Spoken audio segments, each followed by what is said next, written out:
You guys remember the process of pi, the 22/7, the circle dividing into actually 3 by the diameter at 7, divides it into 3, which is the tree of life and so forth. And those 7 divisions of the diameter, they also correspond to the chakras. And they are given different qualities. The throat chakra, which relates to the spirit, is given the quality of buddhi manas, which buddhi is the intuitive principle, and manas is mind. So basically what that suggests is that when the throat chakra is functioning, one is capable to whatever degree to be able to have the mind mindful of the intuition, to be able to on a mental plane have the intuition work consciously. In other words, to be able to make sense of things by use of the intuition, not just a feeling of, oh, this is right or that's wrong. The intuition comes in and becomes a mindful, conscious part of consciousness, I suppose we could call it. Does that make sense?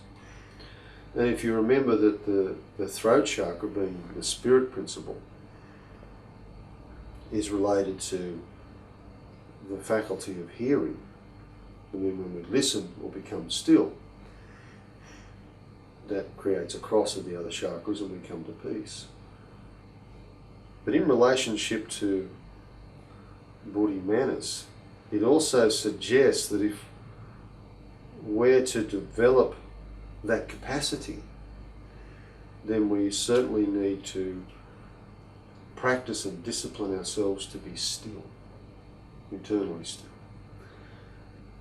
One of the disciplines I discovered in myself, and I've suggested that other people apply it, particularly dealing with philosophical matters, is one of avoiding getting excited. Like if you get an answer to a question or you have a realization, when you have a realization from a higher part of yourself or whatever you want to call that, there's the tendency to become rather excited and run around like, oh, I've got the answer and all that sort of stuff. And that can run you for a while. When eventually the energy of it wears off, you realise you've only got a tiny little piece and you've probably made a fool of yourself. And the discipline, the importance of discipline in that arena is to be still, because that's just one word in a sentence. And if we can be still longer, we get more. So rather than one piece, we get a whole sentence. And, you know, it saves burning energy and being very silly, because when you start running off like that, you tend to run off into your stuff, your delusions or illusions. If you feel poorly about yourself, then it'll be something that you can build yourself up about and all that sort of stuff. And you're just chasing your tail and creating more stuff that you've got to work through. And in dealing with the philosophical aspect of hermetics, for it to work correctly, for it to actually work, the faculty of buddhi manas has to be somehow functioning. Otherwise you're not going to make sense of anything. You know, I'm sure everybody's tried to make sense of particularly Kabbalistic stuff or Hermetic stuff, or this corresponds to that corresponds to that, and it ends up being, you know, a spider's web. But with the intuitive mind that comes in, it has the capacity to link that up and make sense of it. But there's like with the discipline in not getting run by excitation when you get something, if you're not clear, you can take that, a piece of information, and turn it into something that's totally deluded. So to work Kabbalistically or Hermetically on this level, one has to be very clear, very still, and not have a great deal of vested interest other than truth. If you have vested interest in being someone or knowing something or whatever, you'll be deluded. You get deluded every time, because that'll lead you away. It's like an entity that possesses you.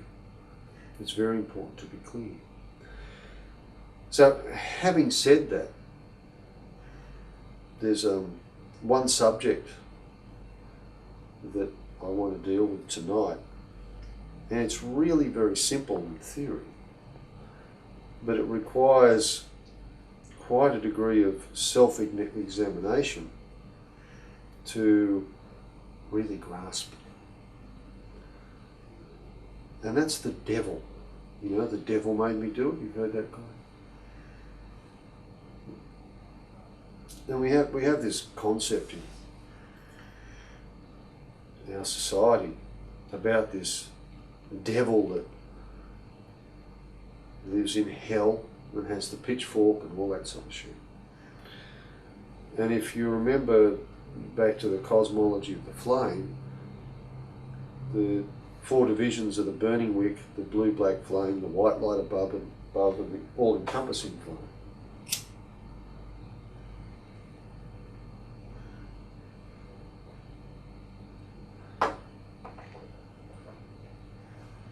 And hell being a hot burning inferno is the burning wick.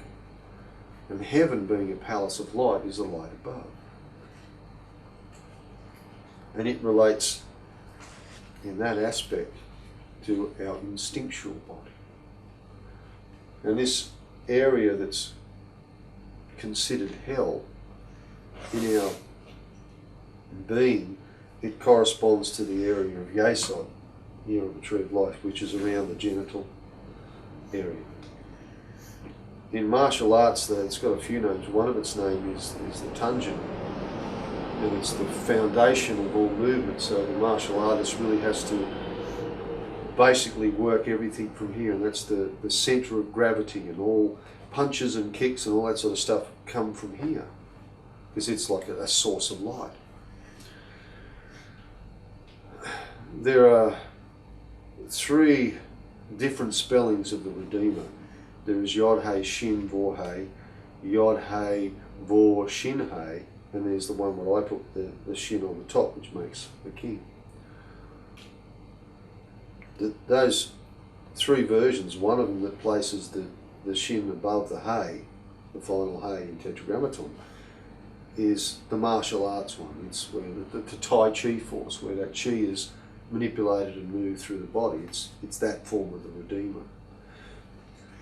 But in the concept of our flame, it's working with the instinctual energy, or hell, as you may call it, for a better interpretation. And as I said, the devil is supposed to reside over this hell and tempt us constantly to doing supposedly wrong deeds. Now, if we look at the Devil Tarot card, which is down there on the bottom, you'll see this rather gross creature with a man and woman, representing man and woman in duality, with a chain and a thing around their neck. But if you look closely, the chain's not tight, it can be easily lifted off. So it's just suggesting something, if nothing else, about duality and being chained to the concept of duality. Over here, which you can't read from where you are, is a thing called the Kabbalah of 9 Chambers. And the Kabbalah of 9 Chambers is really a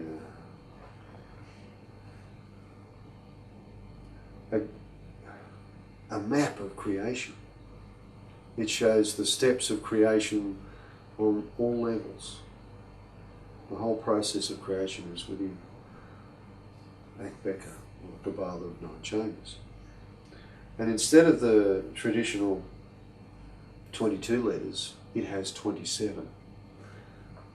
And these are what's called the finals. And each Each, like that's 1, 10, 100. So it's basically the same principle, only it's multiplied by the capacity of 10, or one aspect of the tree of life. So we can consider that to be on a cellular, on a terrestrial or human, and on a cosmic plane. So it's 1, which is cellular, 10, which is terrestrial, and 100, which is cosmic. And in dealing with the hermeneutics, one must always remember the famous axiom, as above, so below. So what is in a cell is in the cosmos. And what is in a cell and in the cosmos is also within us. So this devil, this principle of the devil that's most grossly misunderstood,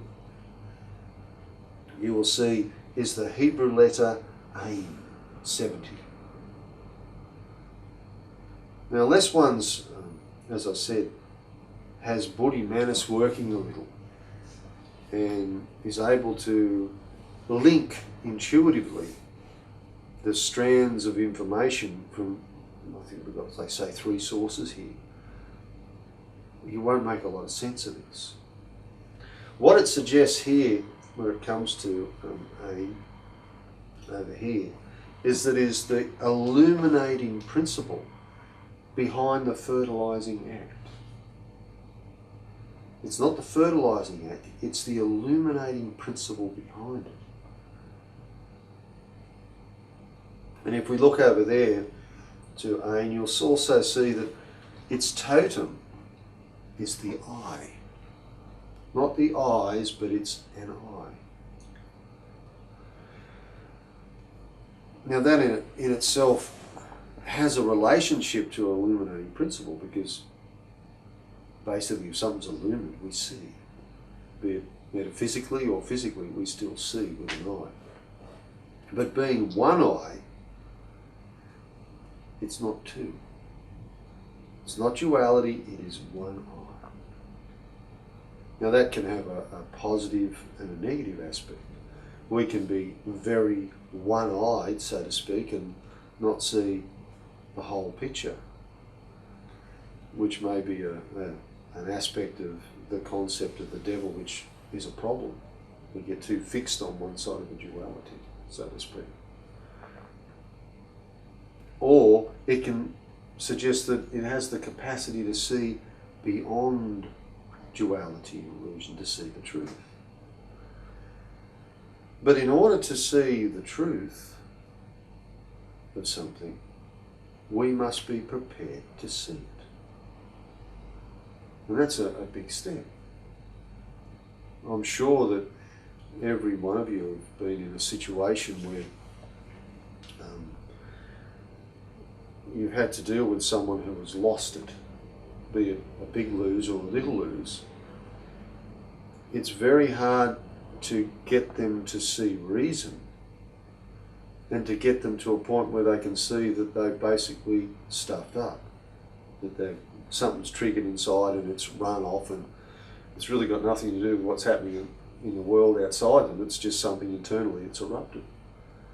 And when that's happening, people will, and myself included, will always want to blame someone else. It's their fault, now it's this, and we got 1,000 reasons why we can justify why we're doing that shit. It takes great strength, as I said, and a degree of character to be able to stop and go, oh, humbly look at it and basically overcome our pride. That's the main key there. To be able to look at that. That's great strength. And if we can't do that, then we're never going to be able to confront the devil. And if we don't confront the devil, we're never going to reach any degree of enlightenment. We're never ever going to truly face the truth of anything, because we're running from the truth within ourselves. So if we're running from the truth within ourselves, the truth of creation or God we can never face. As above, so below.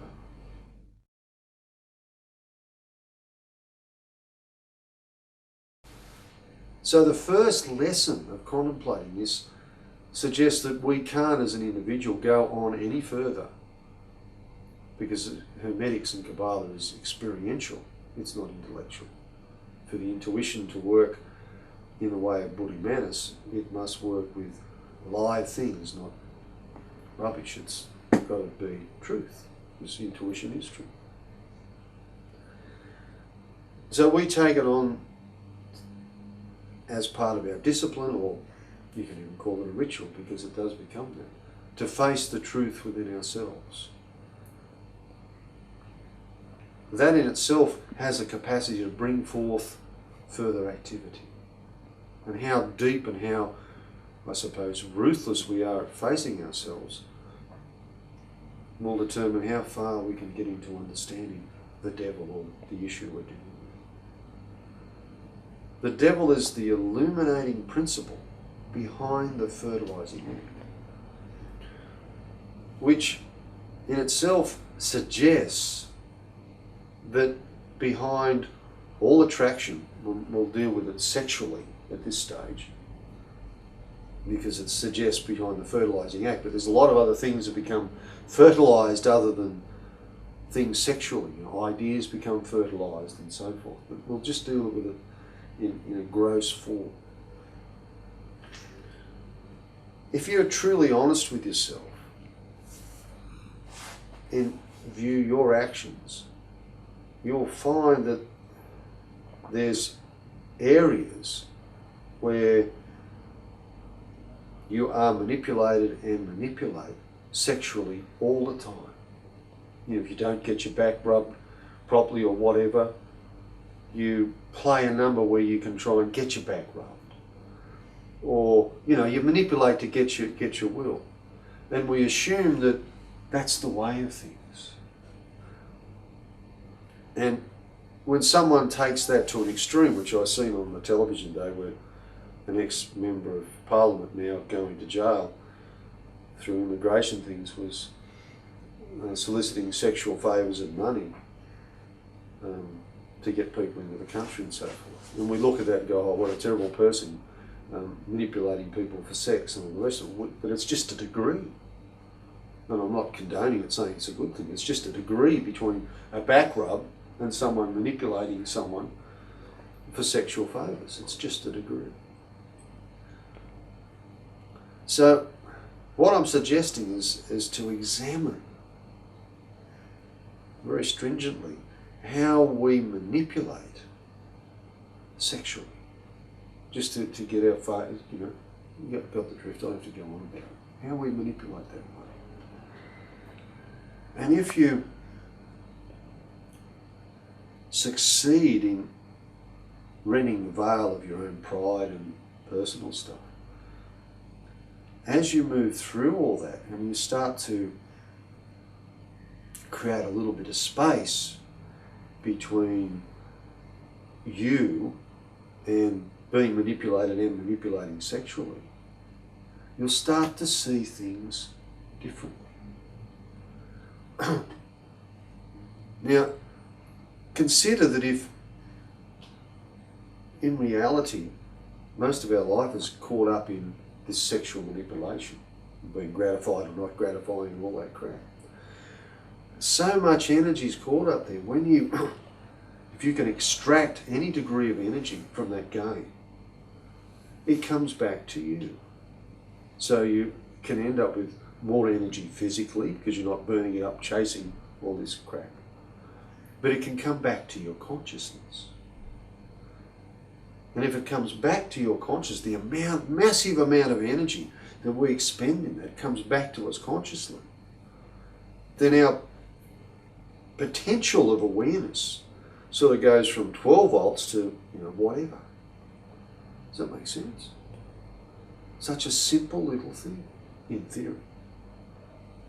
And if we can do that, what happens is we start to see what motivates all our actions. And as we start to see what motivates it, we're starting to really see the illuminating principle behind the fertilising act. Does that make sense? That's pretty simple, isn't it? In theory. But to catch that. And then we can expand that as into fertilising ideas, fertilising emotions, actions, whatever's going on. If we can remove and see, the truth of it is one thing. There is one thing behind every action. There is one thing behind everything that's fertilised. Just like there's one thing that flame rests upon, a burning wick. And that's burning wick, that healthy, is the foundation of creation.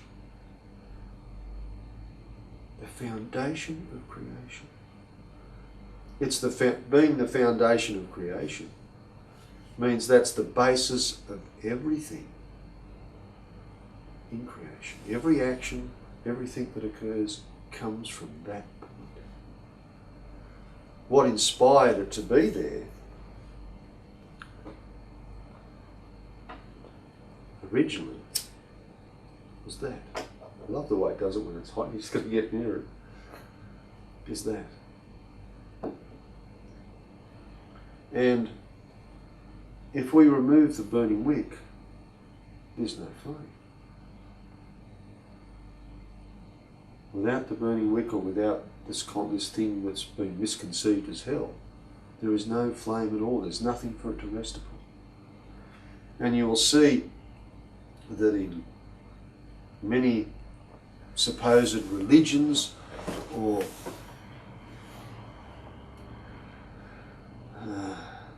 spiritual organisations and philosophies, there's this, in some areas, a tendency to one, particularly with Christianity, to create a devil that you can blame, and that way you don't have to face yourself at all. It's always the devil.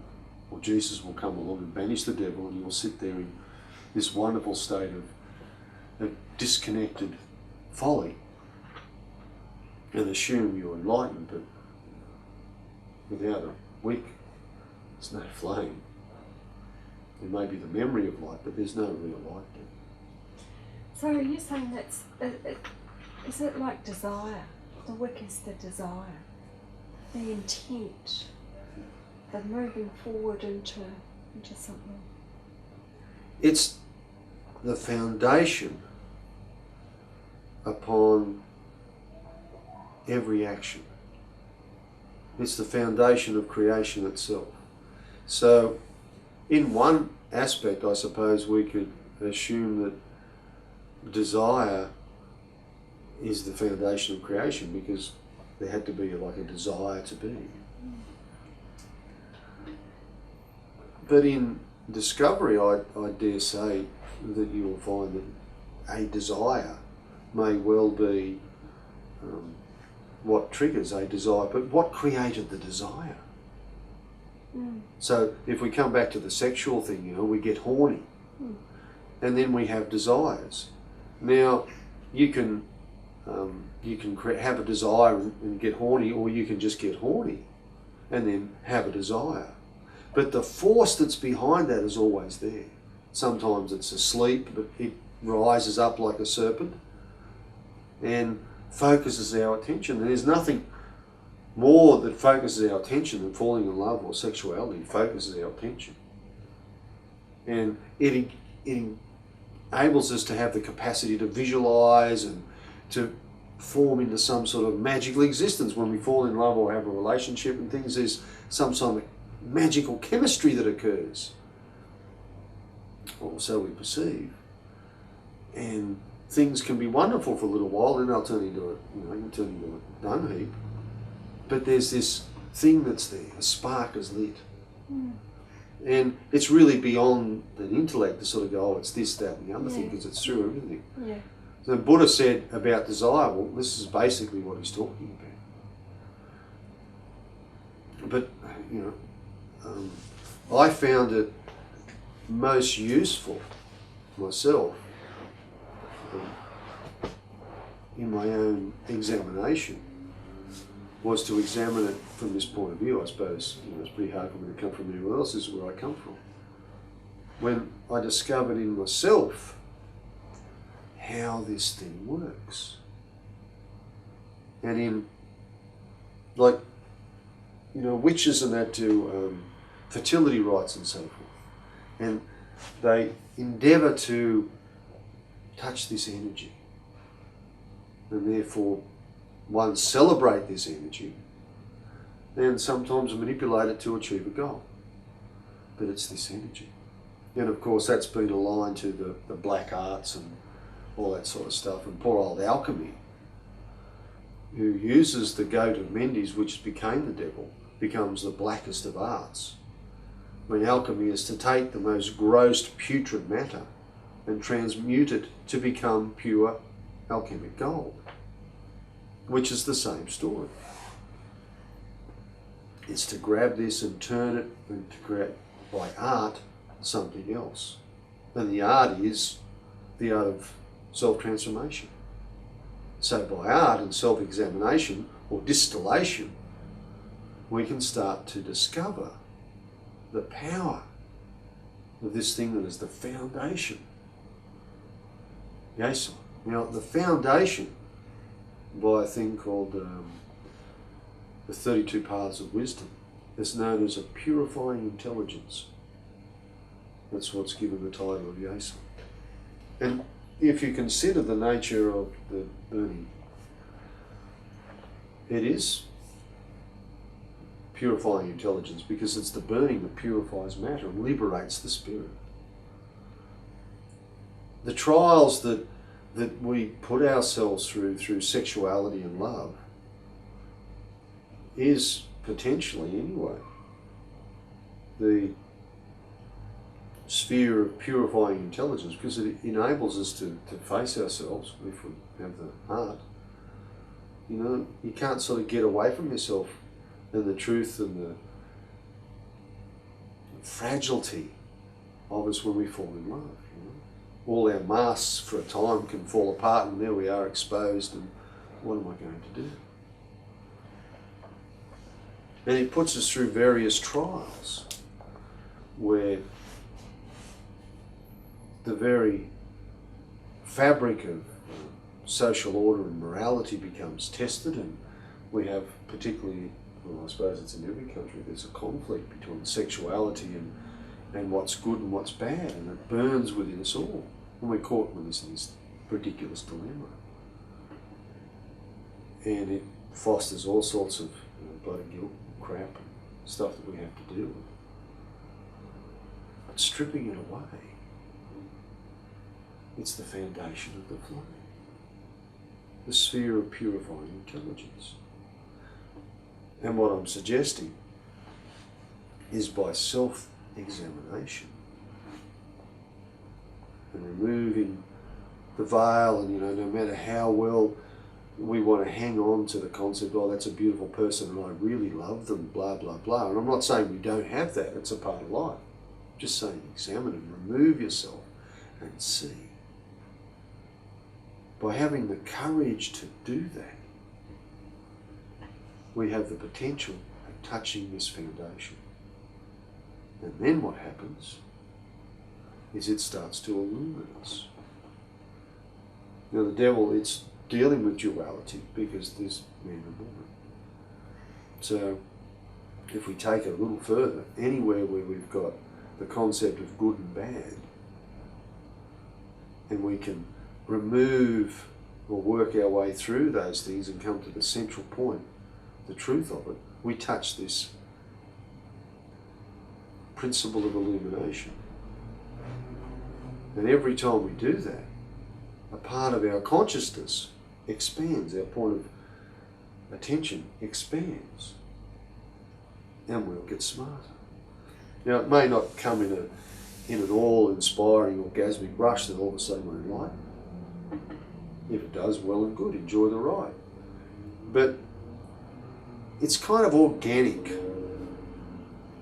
It doesn't happen, not orgasmic, or it can be, but it's organic, and it doesn't happen instantly. Whereas you'll find if you practice this concept, in time, and it may not be such a long time, what you understood and the way you viewed things yesterday is completely different today. And you might even have more energy today than you had yesterday. But you won't notice such a huge transition because it's, you have to digest, chew through your stuff. And in the process of chewing through your stuff, you actually become that, what you've transmuted it to. It's like, when you're young and you're growing, you're 5'2", and the next day you're 5'4". You don't really know that you've gone. You're still the same inside, but you've grown. It's a very organic thing.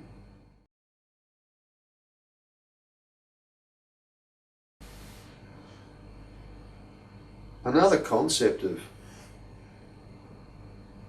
this I think it's, if I remember the mythology, I think it's Shiva who has a particular eye of destruction. And it gets related to as the devil because when someone becomes illumined or has spiritual sight, they see the truth. And in seeing the truth, they become the enemy to the world because they know the world to be bullshit. Therefore, all the illusions and the fabric of society, all the hatreds and prejudices and all that stuff is seen for what it is. Therefore, the enlightened person never supports the bullshit in society, never supports the religion and the fabric of such a thing because they know the truth. Like Muhammad said to the guys that if I was to tell you what the angel said, you would stone me for blasphemy. So you shut up. Plato said about the prisoners in the cave that the philosopher was one who's flung into the light. First they're blinded, then they've got to go back and they see the shadows on the wall for what they are. The prisoners think they're real. And they know they've got to go back and they know they'll be mocked. But still, Plato says, go back, we must.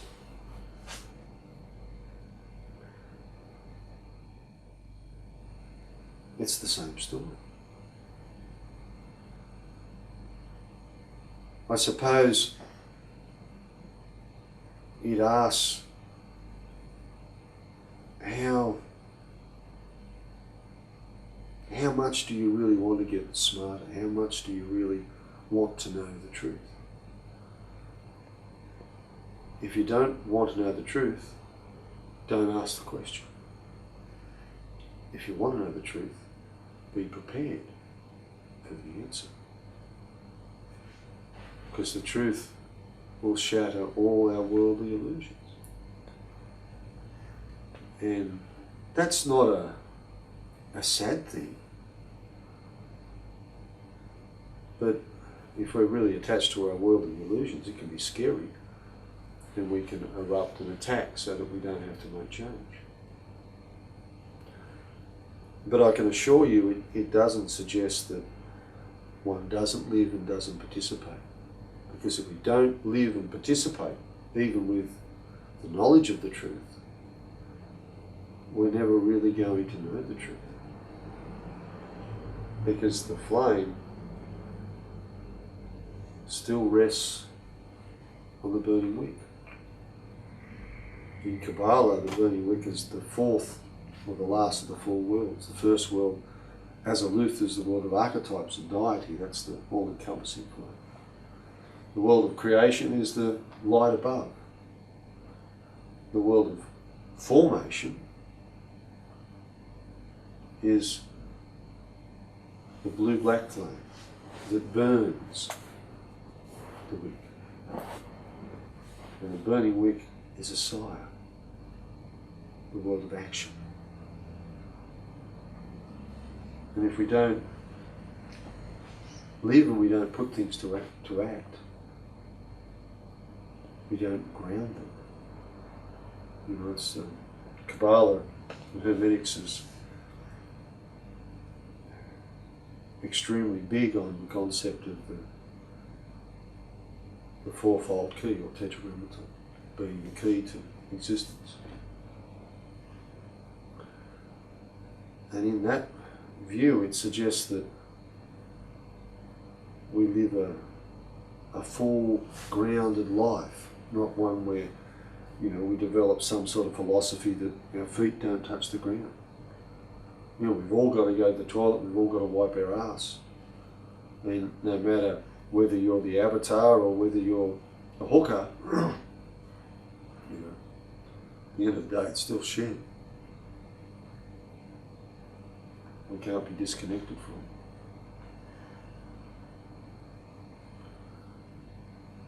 So does that make sense? You gave enough to apply.